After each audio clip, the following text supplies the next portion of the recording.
Saya ingin menegaskan bahwa polemik nasab ini kebanyakan yang beredar di masyarakat itu adalah polemik tentang sentimen-sentimen, bukan polemik terkait dengan akademik.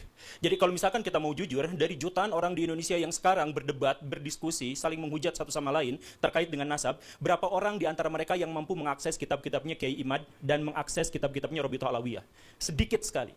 Jadi yang benar-benar berdiskusi terkait dengan masalah-masalah akademik dan ilmiah itu jumlahnya sangat sedikit. Yang paling banyak itu adalah masalah-masalah yang berupa sentimen-sentimen. Ada sentimen kesukuan, sentimen keagamaan, sentimen golongan, dan lain sebagainya. Dan ini, saya mohon maaf kepada pihak Robito Alawiyah ketika kemarin-kemarin bikin narasi atau beberapa di antara pihak dari Robito Alawiyah atau kalangan Habib itu mengeluarkan sebuah narasi bahwa ini adu domba, bahwa sentimen-sentimen ini adalah ada pihak tertentu yang melakukan adu domba dan sebagainya. Ya tentu saja ada di antara mereka mungkin yang memanfaatkan situasi, tetapi masalah yang paling utamanya itu adalah, ayo kita introspeksi sama-sama bahwa polemik ini tidak dimulai dari Kiai Imad. Gak ada yang akan mempedulikan pada tesis semacam itu karena masyarakat kita hanya 0,001 saja yang biasa membaca. Dan jumlahnya menjadi semakin sedikit ketika yang bahan bacaannya itu adalah terkait dengan polemik nasab. Itu sedikit sekali.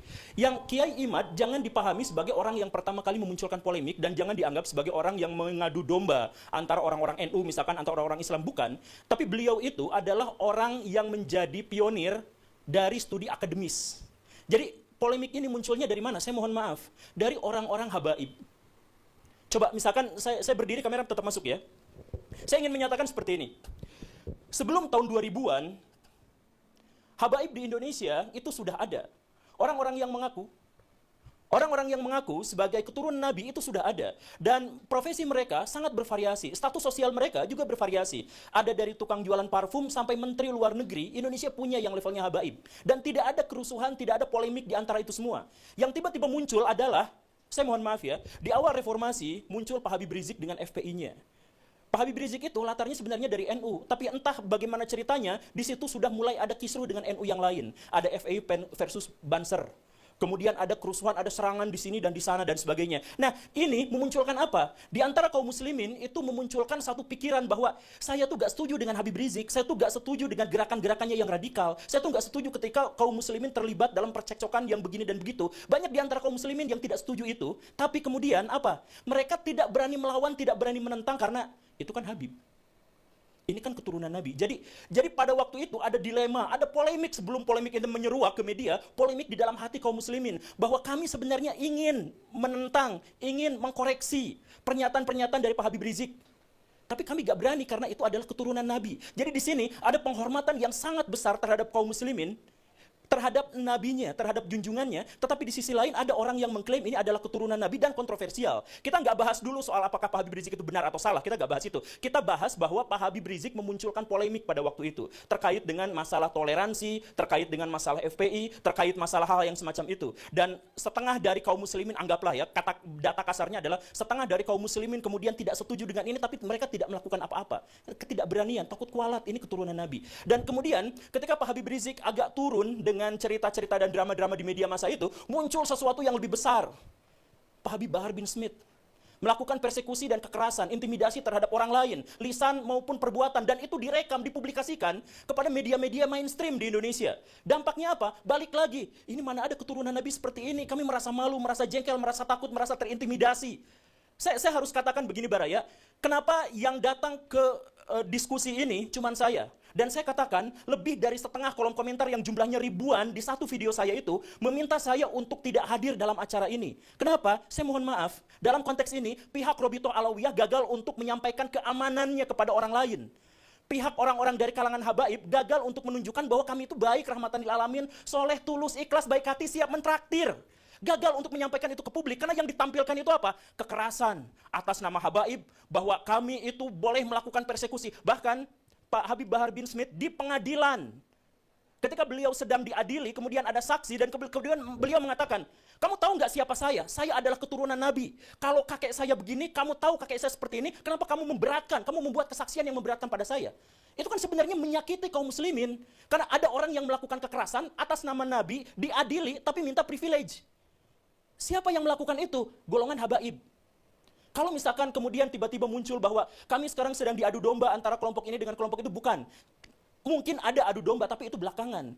Munculnya itu dari mana? Dari keresahan kaum muslimin karena melihat di satu sisi kami mencintai, demi Allah kami mencintai Nabi. Dan wujud dari kecintaan kami terhadap Nabi adalah kami tidak akan mau menisbatkan kekerasan, kejahatan, dan kontroversi terhadap orang-orang yang mengklaim dirinya sebagai keturunan Nabi. Kan masuk akal kan begitu kan? Kecintaan terhadap Nabi adalah mensucikan beliau dari semua tindak tanduk yang mengangkangi syariah Islam. Nah, jadi permusuhannya sekali lagi ya, kita nggak bahas soal apakah Pak Habib Rizik itu benar atau salah, kita nggak bahas soal Pak Habib Bahar itu benar atau salah, kita nggak bahas itu. Kita membahas rasa takut dari kaum muslimin, rasa resah, rasa merasa terintimidasi. Karena di satu sisi, kaum muslimin sangat mencintai Nabi, tetapi di sisi lain, ada keresahan bahwa Nabi dikaitkan dengan tindakan-tindakan atau simbol-simbol dari kekerasan. Itu, rasa sakit hati itu, belum terobati, sampai akhirnya muncul di video, Pak Habib Bahar yang sangat kontroversial itu kakinya diciumin oleh santri-santri yang ngantri jalan bebek. Coba rasakan betapa sakit hati dan marahnya kaum muslimin. Coba kita misalkan bisa melihat dari berbagai perspektif. Misalkan lihat orang-orang yang biasa orang Islam berdebat dengan orang Kristen, berdebat dengan apa, kan ramai sebenarnya di media sosial. Lihat perdebatan di antara mereka dan orang-orang non-muslim bawa-bawa itu. Tuh lihat, buah tidak pernah jatuh jauh dari pohonnya. Sebagai penegasan, kalau Bahar melakukan kelakuan yang seperti itu, ya begitulah nabinya. Itu ejekan terhadap kaum muslimin. Dari orang-orang non-muslim, tapi orang-orang non-muslim pun tidak bisa disalahkan. Karena apa? Karena memang Pak Habib Bahar melakukan itu atas nama keturunan Nabi. Kemudian lihat misalkan kelompok-kelompok Islam yang lebih moderat atau yang lebih plural. Mereka sakit hati melihat itu. Karena apa? Karena betapa feodalisme di antara kaum muslim masih terjadi. Ada orang yang diciumi kakinya. Kemudian kita melihat misalkan kelompok-kelompok yang lebih radikal atau kelompok-kelompok yang berpikiran lebih fundamental. Katakanlah kelompok Salafi yang kita sebut sebagai Wahabi misalkan. Mereka marah, mereka sakit hati. Karena apa? Karena ada orang sujud di depan orang lain atas nama keturunan Nabi. Betapa sakitnya. Coba kita melihat kalangan nasionalis, Islam nasionalis, sakit hati ketika melihat ada orang keturunan Yaman kemudian disujudi, diciumi kakinya oleh orang-orang pribumi pesek. Jadi dilihat dari konteks apapun, dalam perspektif apapun, ini benar-benar menyakiti kaum muslimin. Tapi kala itu kaum muslimin berpikir bahwa ya sudahlah, pasrah aja, kami sakit hati, kami marah, kami pengen sekali untuk mengajak orang ini ke dalam ajaran agama yang benar, katakanlah seperti itu. Ya tapi nggak bisa kan, dia Habib, dia kan keturunan Nabi. Jadi sebenarnya polemik ini bukan muncul gara-gara Kiai Imad, bukan muncul gara-gara dipopulerkan oleh saya, Guru Gembul, bukan. Tapi ini adalah akumulasi dari kekesalan dan kemarahan kaum muslimin terhadap apa yang terjadi yang ditunjukkan oleh beberapa kalangan dari habaib, dari kalangan Ba'alawi. Jadi jangan dulu ada cerita bahwa intelijen masuk ke sini, ya mungkin itu belakangan. Jangan dulu cerita bahwa ini asing masuk ke sini, ya, jangan belakangan aja dulu. Kita introspeksi. Karena kalau misalkan kita mau maju, kita harus cari solusi. Bagaimana cara kita menemukan solusi? Ketahui masalahnya. Bagaimana cara kita mengetahui masalahnya? Kita berani untuk introspeksi diri. Saya selalu menyatakan, mempopulerkan kepada orang lain, ayo kita introspeksi diri. Kaum muslimin, kenapa sekarang terpuruk? Kaum muslimin kenapa ketinggalan zaman? Karena setiap ada bagian dari kaum muslimin yang disakiti, kita salahin pihak lain. Ketika Indonesia tidak maju, apa yang dinarasikan? Oh, karena ini adalah konspirasi elit global, konspirasi Yahudi, ini Amerika Serikat yang keji dan sebagainya. Ya iya, katakanlah memang seperti itu, tapi tidak ada seorang pun di antara kita yang gagal itu kemudian menyalahkan pihak lain. Kalau kita gagal dalam permainan sepak bola, kita nggak berhak untuk menyalahin pemain lain yang lebih bagus. Kalau misalkan kita melihat bahwa Indonesia sekarang carut-marut, jelek, terpuruk, tidak memiliki peradaban yang memadai, ketergantungan sama pihak asing, sama Cina, Amerika Serikat, dan sebagainya, introspeksi diri, mungkin kita lah yang salah. Bukan lalu kita menyalahkan pihak lain. Nah, termasuk juga dalam hal ini, Rabitatul Alawiyah, kalau misalkan mau berbicara tentang polemik nasab ini, tolong pikirkan jangan, oh ini adalah gara-gara konspirasi, bukan. Ini gara-gara, introspeksi aja saya mohon. Introspeksi aja bahwa di antara kita memang ada orang-orang yang seperti itu. Dan ketika tesis Kiai Imad itu lahir, muncul, akhirnya mengemuka, sentimen-sentimen itu bertebaran di mana-mana. Anti komunis Yaman, imigran Yaman, ayo kita deportasi mereka dan lain sebagainya. Kenapa muncul sentimen-sentimen yang seperti itu? Sentimen itu muncul jelas jauh dari studi akademik, jauh sekali dari nuansa-nuansa atau ekosistem ilmiah, jauh sekali dari situ. Tapi kenapa? Ya karena sebelumnya bukan masalah nasab yang dituliskan oleh Kiai Imaduddin, bukan. Tapi sebelumnya sudah ada bara dalam sekam yang begitu besarnya, yang akhirnya membuat kaum muslimin ketika ada lecutan sedikit, ada pembukaan, mereka katakan apa? Alhamdulillah ketika saya sekarang mengkritik Habib Bahar, saya tidak akan kualat, karena dia bukan keturunan Nabi. Jadi munculnya itu bukan, alhamdulillah saya tetap bisa mengagungkan Nabi, saya tetap bisa menganggap Nabi sebagai figur yang ideal, yang kuat, yang bersih, yang baik hati, yang soleh, yang suri, tauladan bagi seluruh manusia. Alhamdulillah, karena ternyata orang-orang yang mengingkari akhlaknya itu bukan keturunan Nabi. Alhamdulillah. Jadi sentimen ini muncul bukan gara-gara Kiai Imad. Kiai Imad hanya membuka keran bahwa ketika mengkritik Pak Habib Rizik, ketika kita mengkritik Pak Habib Bahar, itu tidak apa-apa karena tidak ada hubungannya dengan Nabi. Itu saja. Dan lihat apa yang terjadi setelah itu. Yang terjadi, video-video bertebaran, ditambah lagi video-video yang lain. Misalkan, muncullah video yang kemudian saya juga tampilkan kemarin.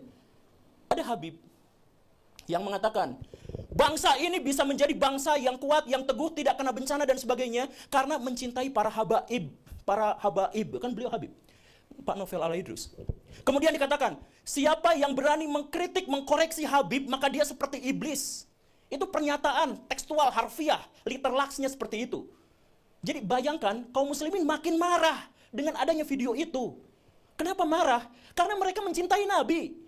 Kemarahan itu muncul karena mereka mencintai Nabi, dan di zaman Nabi diketahui secara persis bahwa Nabi tidak pernah anti kritik dan anti koreksi. Setiap ada musyawarah, para sahabat selalu bertanya, ya Rasulullah, apakah ini adalah wahyu ilahi atau ini adalah pendapat pribadi? Kalau pendapat pribadi, ayo kita diskusikan. Dan banyak sekali riwayat-riwayat yang menjelaskan bahkan Nabi mengalah dari orang-orang yang mengkoreksinya. Waktu perang Uhud, kenapa kalah? Karena Nabi punya strategi, dibantah, mendingan gini aja. Yang dijalankan bukan strategi Nabi, tapi adalah strategi para sahabat. Kalah beneran. Dan Nabi pada waktu itu tidak pernah menyalahkan.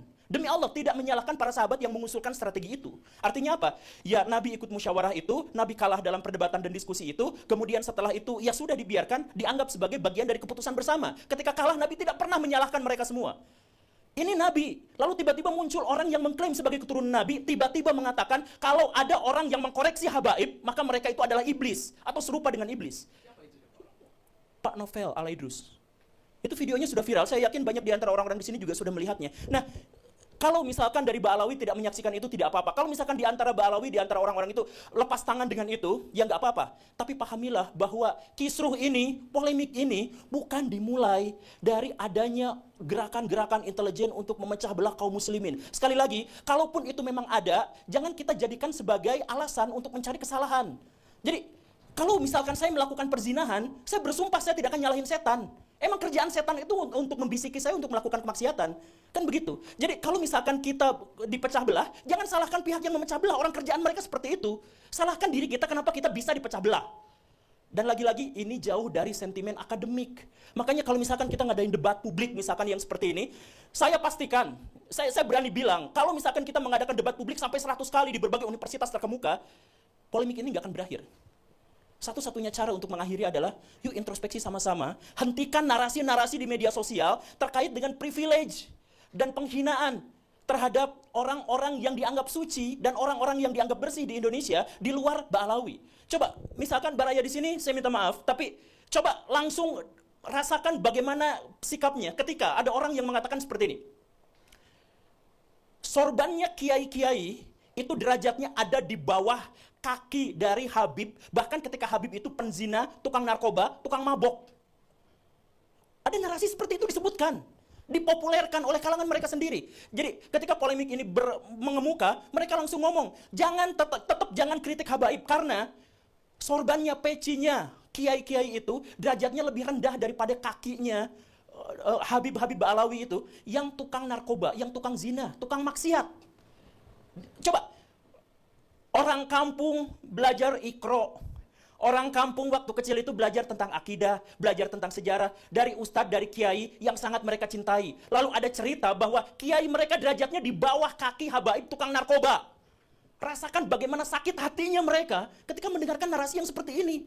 Bahwa kemudian Habib terbodoh itu 70 kali lipat lebih mulia daripada Habib terbodoh itu 70 kali lipat lebih mulia daripada kiai-kiai. Coba kalau misalkan kita ikut pengajian, kita ketemu sama orang yang kita salim tangan karena menganggap ilmunya luar biasa, memberikan kontribusi kepada kehidupan kita, memberikan pencerahan kepada kita, lalu dikatakan bahwa mereka itu nggak seberapanya dibandingkan dengan Habib paling bodoh. Bisa nggak merasakan penderitaan dan sakit hati yang luar biasa dari situ? Dengan sakit hati yang besar itu, maka debat-debat kayak gini anfaedah. Karena apa? Yang dibangun bukan studi akademik, bukan. Tapi sentimen-sentimen sejak awal. Bayangkan kemudian ada ulama-ulama Nusantara yang harus cium tangan, cium kaki terhadap Habib-Habib yang berjejer duduk di sofa dengan begitu megahnya. Kalangan nasionalis sakit hati, kalangan tradisional sakit hati, kalangan fundamentalis sakit hati, mau yang liberal sakit hati, yang radikal juga sakit hati melihat fenomena semacam ini. Jadi please lah, kita Saya demi Allah, atas nama Allah saya katakan bahwa saya datang ke sini untuk menghentikan polemik ini. Saya berharap saya bisa. Tapi untuk menghentikan polemik ini bukan dengan debat, bukan dengan diskusi.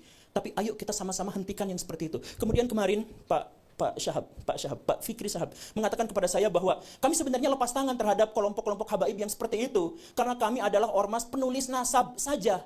Dan kami tentu saja tidak memiliki otoritas untuk ngurusin apa yang mereka katakan dan apa yang mereka perbuat. Misalkan seperti itu. Ya kalau memang seperti itu, sampaikan kepada publik, bukan kemudian melakukan pembelaan-pembelaan. Kalau misalkan kemarin, Pak Haji Roma Irama mengatakan bahwa saya pernah ditawari sertifikat habaib. Bukan dicaci maki, kenapa tiba-tiba muncul di media-media itu, ini orang yang sudah sepuh, ini orang yang sudah ini, tapi kenapa malah seperti ini, su'ul khotimah dan sebagainya. Bukan. Jujur saja, kalau misalkan kita mau tahu, pencatatan nasab Ba'alawi itu sangat rapihnya itu pas zaman Pak Taufik Asgaf sekarang kan. Sebelum itu kan masih banyak yang gonjang-ganjing kesana kesini. Bahkan Ba'alawi sendiri pernah memergoki ada beberapa orang yang menjual sertifikat nasab itu kan. Nah itu kan harusnya memang diakui dan kemudian mengatakan, oke, kami akan melakukan hal yang lebih baik lagi terhadap pencatatan nasab ini. Bukan justru malah mencaci maki, marah-marah di media sosial terkait dengan masalah yang seperti ini. Ini justru akan memperkeruh. Sekarang Ba'alawi musuhnya jadi banyak dan mereka bukan hanya banyak, mereka banyak marah ketakutan di sisi yang lain. Sehingga apa? Kemarin waktu ada pertikaian di Karawang atau Tangerang itu yang kiai katanya digebukin sama kelompok Ba'alawi, sama kelompok Habib. Itulah yang akhirnya menyebabkan Rabithah Alawiyah dianggap begitu mengerikannya. Pak Guru Gembul, please, saya punya firasat buruk, jangan berdebat datang ke mereka. Mau menang, mau kalah, tetap genjur, bonyok mukanya. Jangan salahkan mereka. Demi Allah, jangan salahkan orang yang menyarankan itu, karena sudah ada wujudnya. Sudah ada kiai dan banser yang memang digebukin. Sama siapa? Sama habaib. Sama orang-orang muhibin. Itu memang nyata, itu memang benar. Dan itu divideokan dan viral dan banyak orang yang menyaksikan. Jadi sekali lagi ketika sekarang Ba'alawi, ketika habaib di Indonesia itu digonjang-ganjing dengan begitu banyak isu, please introspeksi diri. Dengan cara itulah kita bisa menghentikan polemik. Kita bisa membangun bangsa yang lebih baik, kita bisa membangun peradaban yang lebih besar kalau setiap orang insaf atas apa yang harus dia lakukan dan apa yang selama ini sudah dia lakukan. Saya yakin semuanya baik-baik saja. Ketika saya misalkan datang dan ketemu dengan Gus Wafi secara langsung, kok orangnya lucu ya? Dengan Pak Syahab, lah kok orangnya ramah ya? Kenapa gak seperti bayangan saya sebelumnya? Nah, jangan salahkan bayangan saya sebelumnya karena apa? Ya karena memang sudah terjadi seperti itu. Makanya, untuk Rabithah Alawiyah saya minta, ini mah sebagai saran dari seorang yang lihat realitas, ini saran. Nyatakan kepada publik misalkan, bahwa kami lepas tangan dari tindak tanduk yang sangat kontroversial dari kalangan habaib itu, bahwa kami memang tidak bisa apa-apa, sampaikan aja kepada publik.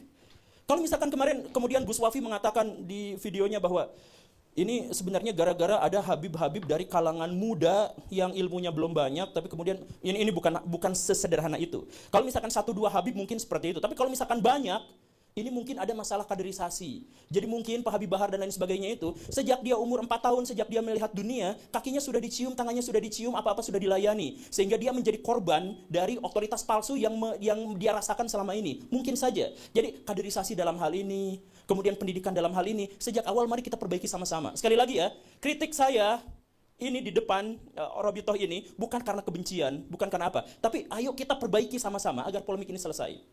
Polemik ini selesai dengan cara apa? Akhlak yang baik, tunjukkan kepada masyarakat, kontribusi kita pada masyarakat, bukan kontroversi kita pada masyarakat. Selanjutnya kita diskusi. Assalamualaikum warahmatullahi wabarakatuh. Sudah ini Pak Guru? Unek-uneknya sudah. Sudah terluapkan unek-uneknya, alhamdulillah. Belum 30 menit ya? Belum 30 menit.